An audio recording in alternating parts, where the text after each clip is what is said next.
From pledging fealty to Rhaenyra Targaryen to bending the knee for Stannis Baratheon, the loyalty of House Velaryon is no fickle thing. About 170 years after the events of House of the Dragon, the Velaryons find themselves ruled by a child with a father lying at the bottom of the Blackwater Rush and an illegitimate uncle on the verge of declaring himself Pirate King of the Stepstones. So just where are the Velaryons in Game of Thrones? Welcome to Fantasy Haven. This video will contain no spoilers for the future of Hot D. As you well know, the Velaryons herald from old Valyria, but unlike the powerful dragon lords of that freehold, it is not fire that runs through their veins, but salt water. Theirs is a proud family of seafarers and traders whose ancestors settled in Westeros long before even the Targaryens. Ever since their arrival, they have sat upon the driftwood throne on the island of Driftmark. If you can believe the legends, it was the mythological Merlin king who granted them this gift. House Velaryon and its powerful fleet threw their support behind Aegon I during his conquest of the 7 kingdoms of Westeros. The Targaryens ruled the skies, while the Velaryons ruled the seas. This act of loyalty birthed a series of council positions and marriage pacts for the minor house. Alongside the Celtigars, the Velaryons were able to boast of their pure Valyrian ancestry. In the books, the Velaryons have classic Valyrian features: pale skin, silver gold hair, purple eyes. In House of the Dragon, the Velaryons are dark-skinned, owing to the multi-ethnic nature of the Valyrian freehold.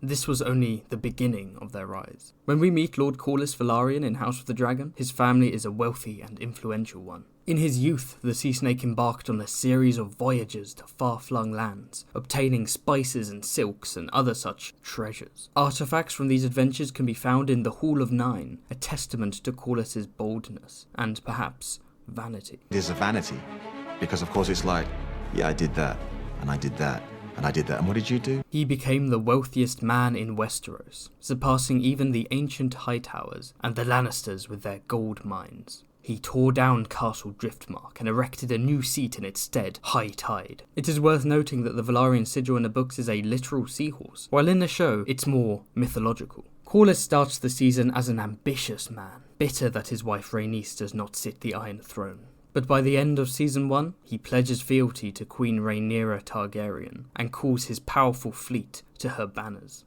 Let's jump ahead by a couple hundred years or so. The Velaryons are never introduced in the Game of Thrones TV show, although they certainly have a role to play in the books. During the reign of Daenerys' father, the Mad King Aerys II, the position of Master of Ships is held by one Lord Lucerys Velaryon, alongside the rest of that corrupt council. He was a lickspittle who told his king whatever he wanted to hear, feeding into his delusions and paranoia in exchange for titles and land. He even helped turn the tyrant against his own son and heir, Rhaegar Targaryen, the Prince of Dragonstone. During Robert's rebellion, House Velaryon made the mistake of fighting on behalf of their Valyrian kin. The Targaryens were overthrown, and the royal fleet, much of which comprised Velaryon ships, was destroyed at Dragonstone during a horrific storm. Driftmark lost its wealth, prestige, and influence in one fell swoop.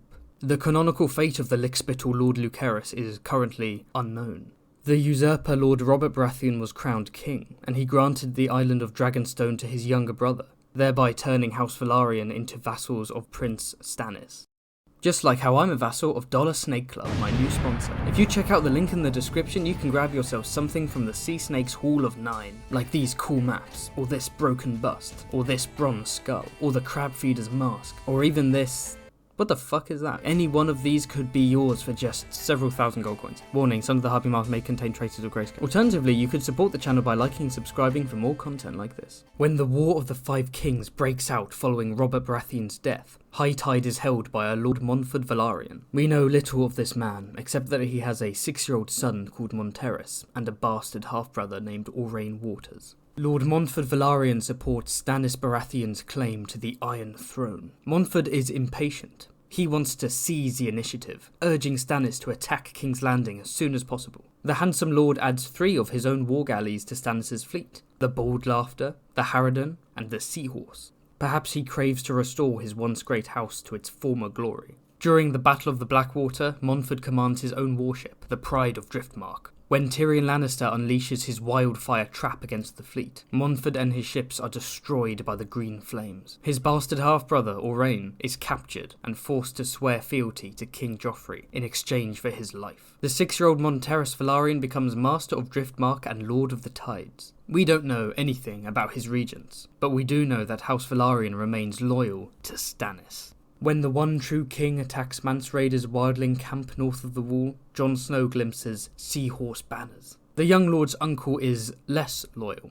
Following the death of Tywin Lannister, Queen Regent Cersei appoints a new small council. She names Aurane Waters as her Grand Admiral, lauding his youth and vigour, although it's clear she's attracted to him, as he reminds her of Rhaegar Targaryen, whom she almost married. Cersei agrees to finance Aurane's proposed fleet of war dromons, partly manned by thieves and poachers, spared from joining the Night's Watch. When she's imprisoned by the Faith Militant, the bastard of Driftmark abandons her, fleeing King's Landing with his loyal warships. So where does the future of the Seahorse lie? Driftmark is likely ruled by a regent of the young Lord Monterys, preparing for a potential siege by Lannister forces. The bulk of the Velaryon army lies in the north, either at the Wall with Queen Selyse and Princess Shireen, or marching alongside King Stannis himself to seize Winterfell and crush the Boltons. As for Aurane Waters, well, it is said that a new pirate king has set up in the Stepstones, at a place called Torturer's Deep, calling himself Lord of the Waters. Sounds strangely similar to Lord of the Tides, doesn't it?